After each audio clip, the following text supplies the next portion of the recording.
বাঙ্গা ব্রিজ দেখেন, মানুষের কত কষ্ট, গরিবের কত কষ্ট দেখেন। এই গরিবের নৌকা বায়, এই যে ফার্স্টে কইরা সারা দিন ফার্স্টে কইরা কামাই করে, ফার্স্টে করে জোগাড় করতে করতে করতে করতে 100 টাকা 200 টাকা 500 টাকা হয়, 150 টাকা চলে।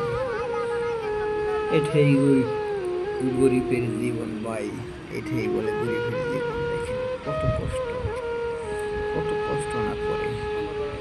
তারপরে বড় লোকেরা বড় লোক আছে, উঠতেই ফট করে নেমে যায়, টাকা দেয় না, 5 টাকা করে নেমে যায়। জোর আছে গরিবের জন্য। গরিব কত দিন ছবি দেখা যায় রোদের মধ্যে, এই যে নৌকা বায়, কত কষ্ট হয়, কত রিস্ক, জীবনের রিস্ক থাকে সারা দিন। 10 টাকা এই বায়া ব্যবহার করিয়া এই ফলে নেয়া, ফলে গিয়ে 1200 টাকা নিয়ে বা পরিবার লেগে 1200 টাকা নিয়ে ডাল ভাত খায়।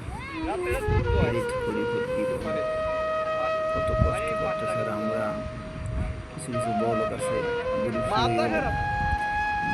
দেখলে দাড়ি মারে। তো আবার তো গরিব কি বলে, গরিব তো করছে আল্লাহ, গরিব কি এরা করছে আল্লাহ, তো আল্লাহরই তো, আল্লাহ কেউ বড় লোক করে কেউ গরিব করে, এটাই তো আল্লাহ খেলা। আল্লাহ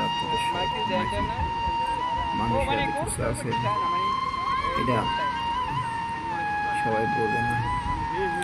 গরিব কত কষ্টতে থাকে, সকাল সন্ধ্যা ভাত নিয়া, সন্ধ্যাকালে চাউল নিয়া, এই চাউল রান্না ভাত খায়। আর অবস্থাকে এটাই বলে গরিবের জীবন। এই দুঃখ আমরা বুঝি না। আমরা গরিবের কত অবহেলা করি, যে কত কষ্ট করে জীবনে রিস্ক নিয়ে নৌকা বায়, এদিক তো নদীর গায়ে, এদিক তো